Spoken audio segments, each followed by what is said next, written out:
Alô, você ligado na G-Fight, eu sou Marcelo Alcântara e nós estamos começando mais um Luta-Luta especial. Dessa vez, o primeiro Luta-Luta de 2024. Então, desejando aqui para vocês, é claro que já estamos aí na segunda semana de 2024, mas a gente deseja a vocês um feliz ano novo, um ótimo 2024, que seja um ano repleto de lutas boas e palpites valiosos. De Diego Ribas, meu companheiro que está lá diretamente de Las Vegas e vai comentar para a gente hoje o UFC Apex, mais um UFC lá em Las Vegas, mais um UFC no quintal da casa do Diego, e a gente vai falar muito sobre Ankalaev e Johnny Walker. Certo, Diego? Tudo bom? Seja bem-vindo e mais um ano para nós aí. Aliás, aproveitando já, deixa o like, comenta, dá aquela moral para a gente, para o YouTube entender que o nosso conteúdo é legal e que vocês gostam de receber aí tudo aquilo que a gente produz, principalmente o Luta Luta. Tudo bom, Diego? Exatamente. Feliz ano novo, Marcel. Feliz ano novo, nossa audiência.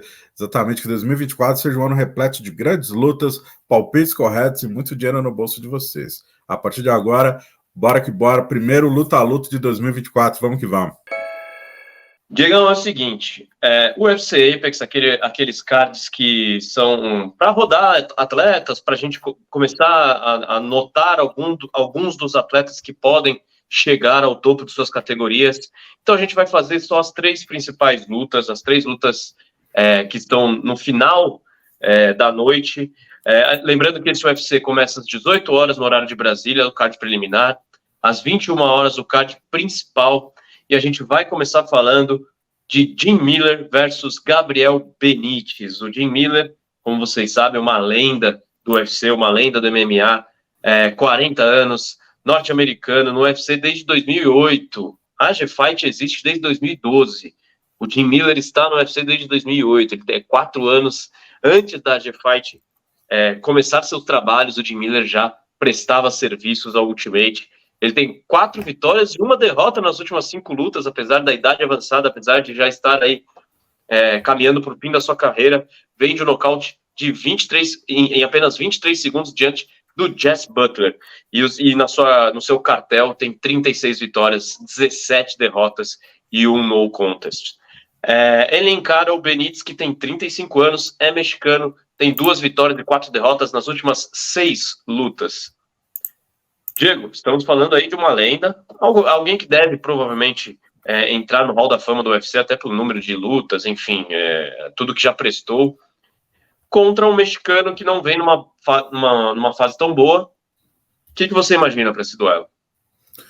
Acho que o casamento da luta foi muito bem feita e foi feita com um propósito, na minha opinião, garantir a vaga, garantir a permanência, né, que o Jim Miller atue no UFC 300.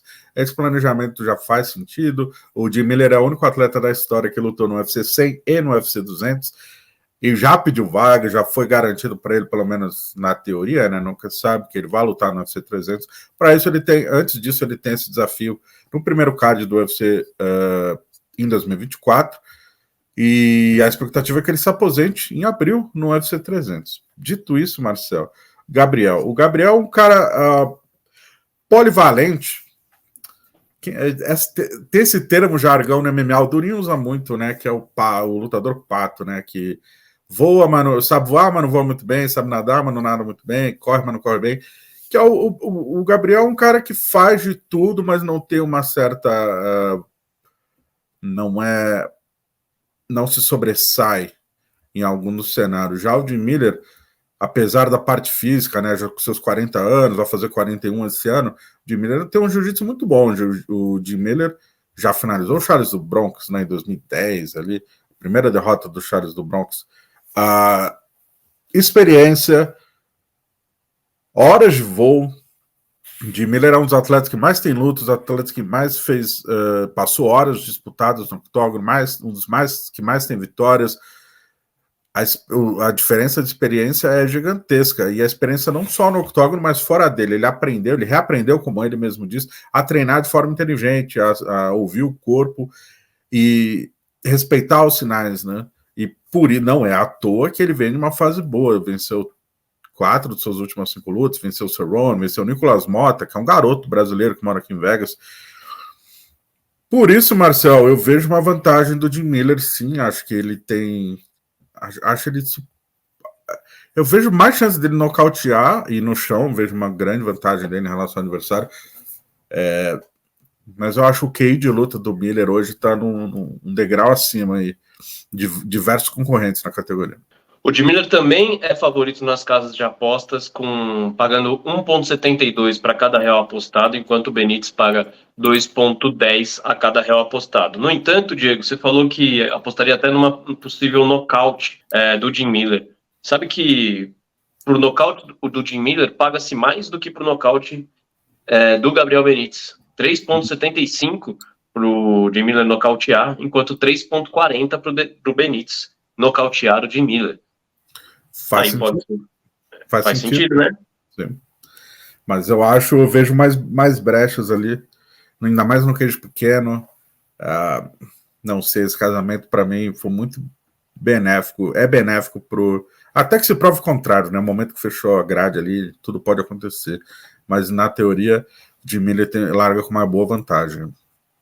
E só a título de curiosidade, você citou que o Jim Miller já finalizou o Charles do Bronx, que é um especialista no chão. Se o Jim Miller vencer por finalização, paga-se 4,75. Em compensação, se o Gabriel Benítez vencer por finalização, paga-se R$13 a cada real apostado. Bom, vamos seguir para a nossa segunda luta mais importante da luta envolvendo o brasileiro, válida pela categoria dos moscas, Matheus Nicolau versus Manel Capet. O Matheus Nicolau é brasileiro, fez 31 anos em 6 de janeiro, acabou de fazer 31 anos, é o atual número 5 do ranking, é natural de BH, Belo Horizonte, Minas Gerais. Vinha de 4 vitórias no UFC até ser nocauteado por Brandon Royval em abril do ano passado. Já o Manel tem 19 vitórias e 6 derrotas no seu cartel, 30 anos, é da Angola, número 6 do ranking, uma posição logo atrás do Matheus Nicolau, e vem de 4 vitórias seguidas. A última derrota foi justamente contra o Matheus Nicolau, numa decisão dividida. Diego, reencontro entre os dois atletas, o que você imagina para essa revanche? Qual o perigo para o Matheus Nicolau nesse confronto? A fase e a confiança do Capet, né? O Capet que já lutou no Japão, já chegou no UFC com uma bagagem, é atleta experiente, mora e treina aqui em Las Vegas, forte, corta bastante peso para a categoria, então vai ter uma vantagem ali, pouca coisa, mas na categoria mais leve entre os homens, pouca coisa é muita coisa. Vejo o Capet mais forte, mais pesado, e essa confiança dele, né? Tá tudo dando certo. Pegou uma luta complicadíssima contra o Lipe dos Santos, o Lipe, né? O Detona. Lipe que assumiu a vaga, estreou no UFC, era um atleta completamente diferente do que ele estava treinando. Mas também nessa luta ele mostrou algumas brechas que o Matheus tem total capacidade de aproveitar, né? Quando no volume de golpes, no terceiro golpe ali você consegue acertar ele tem uma dificuldade de sair da radiação, numa combinação maior de golpes. E na luta franca foi onde o Lipe, como o Lipe tem um poder de absorção muito bom, o Capet acertava primeiro, mas ali quando eles se plantavam na frente do outro, o Lipe conseguia conectar.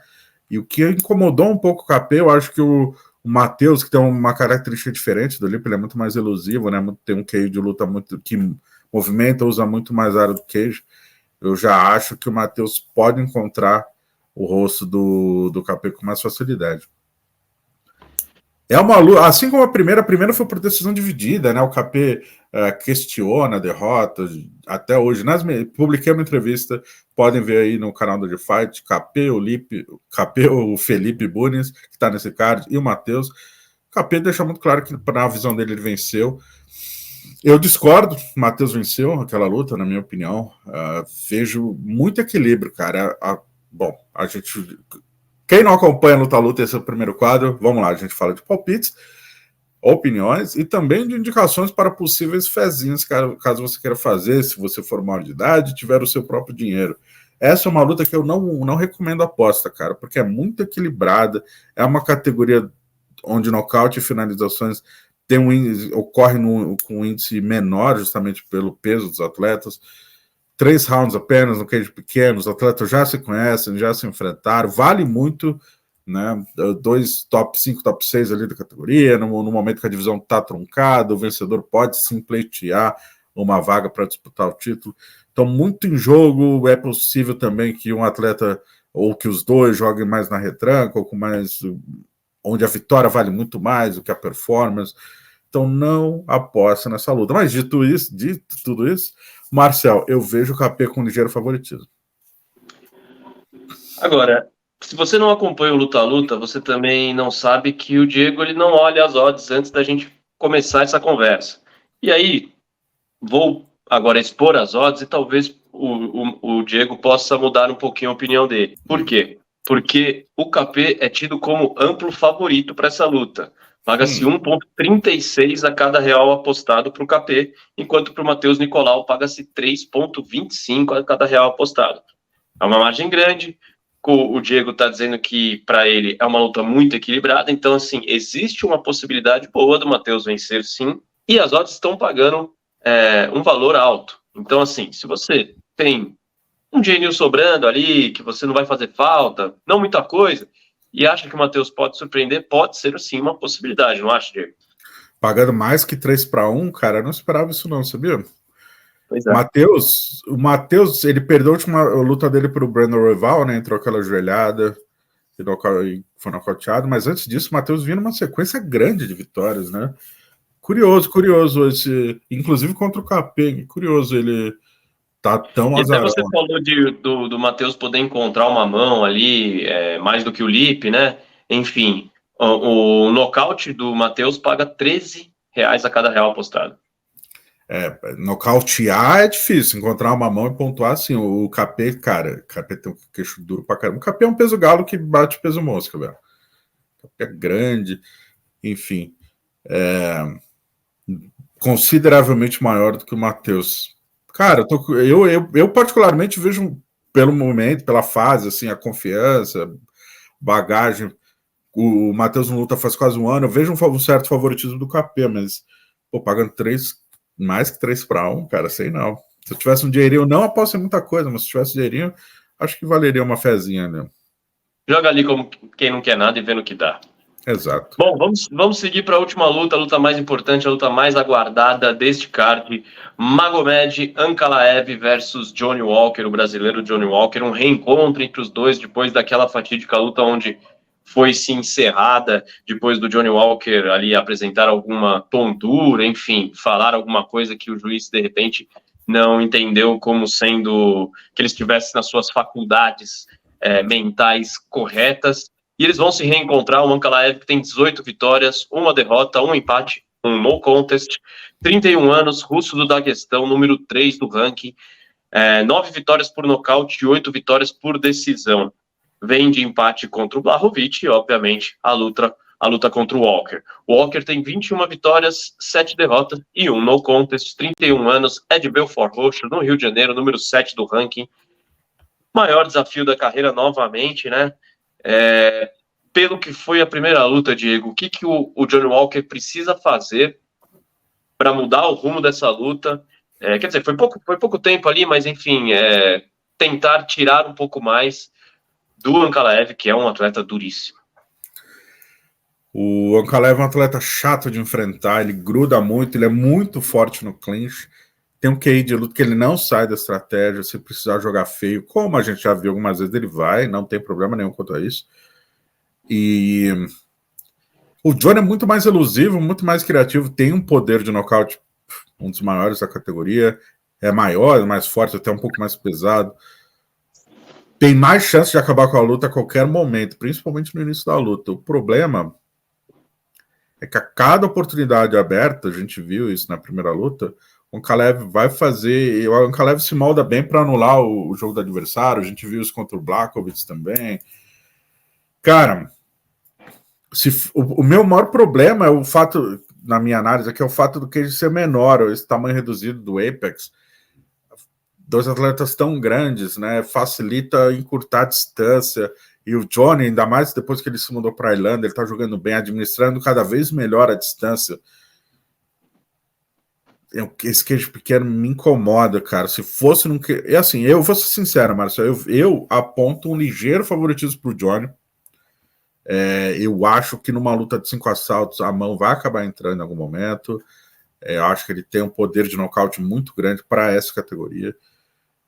A criatividade dele é algo difícil de ser emulado no treinamento, dificilmente. Eu não vejo o Ankalaev capaz de impedir isso por 5 assaltos.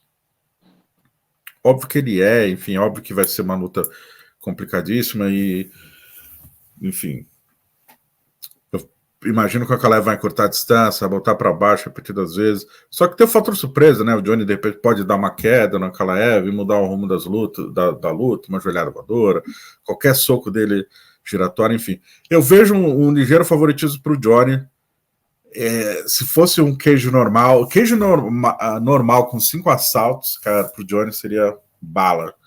Mas é isso, um ligeiro favoritismo pro Johnny. Então tá aí uma oportunidade raríssima de você colocar o seu dinheiro aí, se você também enxerga esse duelo como o nosso especialista Diego Ribas, já que, de acordo com as casas de apostas, o favoritismo é claro para o Ankalaev, que paga-se 1,18 a cada real apostado, enquanto para o Johnny paga-se 5 a cada real apostado. Então, assim,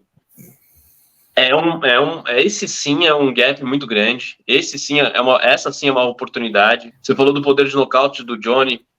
Se o Johnny vencer por nocaute, paga-se 8,50 a cada real apostado, enquanto paga-se 1,50 para o Ankalaev. São números expressivos, favoráveis ao Ankalaev, hein, Diego? Sim, 1,50 para o Ankalaev nocautear? Sim. A galera não bota fé no queixo de Johnny. Isso quando ele foi nocauteado pelo Jamal, enfim.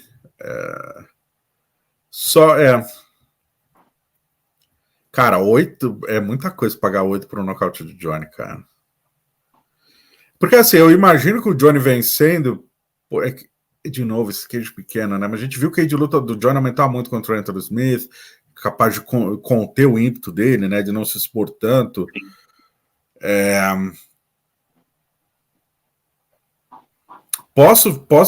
Puta, ele pode vencer assim por pontos, cara, mas putz, pagando 8, putz, eu colocaria uns 5 reais ali para ganhar 40 reais ali na vitória por nocaute de Johnny. É isso, pessoal. Então é uma oportunidade. Vocês façam o que vocês quiserem, mas sempre, novamente, que nem o Diego falou, com o seu dinheiro. Não vai pegar o do amiguinho. É isso por hoje com relação ao UFC Apex. Mas agora, Diego, você aí que está em casa, fica um pouquinho mais com a gente, que a gente vai fazer um apanhado geral sobre a situação do Charles do Bronx, né? A gente queria trazer um pouquinho esse assunto, já que o vídeo sobre o card foi um pouquinho menor, a gente vai falar um pouquinho sobre o Charles do Bronx, Diego. Vai enfrentar o Tsarukyan, não resolveu ficar esperando por uma luta pelo cinturão, muita gente questionando nas redes, né, fã, hater, falando que, deveria esperar ou que não deveria enfrentar o Tsarukyan, deveria escolher melhor sua luta, enfim. Você já fez um vídeo de análise sobre a situação do Charles, o que levou ele a chegar a aceitar essa luta, ele e o seu time, né? E depois também entrevistou o Charles. Isso tudo vocês podem ver aqui no nosso canal, é só clicar aqui nos vídeos que a gente tem. Tá tudo aí o material para vocês também terem tirarem as próprias conclusões. Mas, Diego, visto todo o cenário, o que você pode trazer para a gente? O que você acha que os bastidores contaram para que chegasse a esse ponto e o Charles enfrentasse o Tsarukyan e não ficasse parado esperando por uma luta pelo cinturão? Bom, o Charles lutou em junho do ano passado, então ele imagino que ele não queira ficar tanto tempo parado. Ao mesmo tempo, o Islam Makhachev, que pediu para lutar no primeiro trimestre, se machucou, palavras do Dana White, e depois ele tem o Ramadã. Então ele não tem como lutar, se preparar em alto nível, enfim, só estaria para competir a partir de junho, julho, né? Não sei nem se junho, mas enfim. E aí tem o card de Abu Dhabi em outubro, que Abu Dhabi o governo de Abu Dhabi tem um contrato com o UFC de um card de pay-per-view, e por ser um card de pay-per-view tem que ter um cinturão em jogo, e por ter um cinturão em jogo, a ideia é sempre que tem um atleta local, que faça apelo para o mercado local. E o Islam é o único campeão que atende essa demanda. Então eu imagino que o Islam só volte em outubro em Abu Dhabi, como os últimos 2 anos ele lutou, ele liderou o card de Abu Dhabi. Por isso, cara, ficar até outubro de novo sem lutar, mais de um ano para voltar a Abu Dhabi. E aí tem a questão, essa categoria é a mais completa, a mais povoada e que mais disputada, e tem muita gente de extremo nível ali no topo, né? O Poirier, o Saint-Denis chegando, o Tsarukian, Chandler, Justin Gaethje, o próprio Dariush, enfim, o Matheus Gamrot, o RDA, o Fiziev que se machucou, mas enfim, é muita gente, cara. Qualquer vacilo, se você, entre aspas, o Charles teria o direito, né, de sentar e esperar. Mas imagina o Charles senta e espera, e nesse período alguém luta e faz uma baita vitória, enfim, uma vitória impressionante que o credencia. Não era o momento para sentar e esperar. O Charles ano passado lutou com o Dariush em junho, mas era para lutar em maio, uma lesãozinha na costela, a John Mays.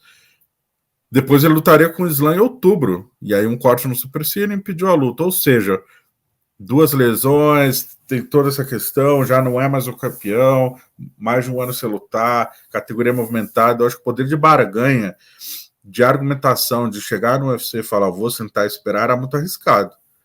E como o plano é o cinturão, estaria arriscado, vai ficar mais de um ano parado para lutar com ele em Abu Dhabi novamente, mas vai que outro atleta fure a fila, e se algum atleta furar a fila, é só 2025. Eu acho que foi, entre aspas, o mais seguro mesmo, enfrentar um cara duro pra caramba, como o Tsarukian, vindo de uma grande sequência de vitórias, lutar e aí, bom, é um card do UFC 300, um card super renomado, importante também pro legado do Charles, imagino que vai pintar um dinheiro bom, luta, se vencer, aí não tem pra onde correr, ele é o próximo, acabou, seja lá quando o Islam voltar, né? O Islam que publicou, inclusive, que quer voltar em junho contra o Justin Gaethje. Na minha entrevista com o Charles, a gente fala sobre isso. O Charles falou um negócio que me parece fazer sentido, que é mais marketing do Islam. Eu, particularmente, porque até o Islam falou que lutaria em junho e novembro, né? Acho bem difícil, né? Novembro é o card de Nova York. Eu imagino que o Islam tá no card de outubro, liderando o card de outubro. A não ser que o Shimaev conquiste uma disputa de título até lá. Não vejo outro atleta para liderar esse card, não. Por isso, Marcel, respondendo sua pergunta aí da minha breve análise, acho que o Charles não tinha para onde correr, cara. Dentro do cenário. Era o que dava para fazer. Era o que dava para fazer. É tudo time no UFC, cara. O momento define sua escolha, suas decisões. E acho que essa decisão acabou sendo acertada, assim. E o nome do Tsarukian para o Charles representa um risco, né? O Tsarukian é um bom atleta, não é um nome tão famoso quanto outros ali entre os top, sei lá, top 10 da divisão, mas é um cara muito bom. Será que o Charles não teria um poder de talvez escolher algum outro nome? Ou foi o que pintou e era isso mesmo? Bom, se a gente olhar o ranking, né, o Dustin Poirier já está com luta marcada contra o Saint-Denis, que é o número 12, e o Poirier é o 3. Então você já vê uma movimentação da categoria, né? O RDA, o número 11, vai enfrentar o Matheus Gamrot, que é o número 6. O Chandler já está palavrado para enfrentar o Conor McGregor. Aí teria o Justin Gaethje e o Arman. E o Justin, eles já se enfrentaram, né? Então, meio que não tem. Dariush, o Fiziev tá machucado. O Dariush já nocauteou. O Dariush foi de 2 derrotas. Então, ou seria, o fato do Charles também já ter lutado com muitos deles também. Basicamente todos, né? Exatamente, acaba jogando contra. Não tem mais com quem lutar. Aí seria Revai. Lutou com o Islam, o Gaethje, o Poirier, o Chandler, o Dariush. Ali, olhando o ranking, assim, eu tô olhando o ranking agora, olhando o ranking, imagino que, entre aspas, talvez seria melhor, assim, fazer uma revanche com o Justin Gaethje, colocasse o cinturão BMF em jogo, mas aí não acho que não faria parte dos planos do UFC colocar o BMF em jogo no UFC 300, também tem isso. Então, cara, não tem muita opção.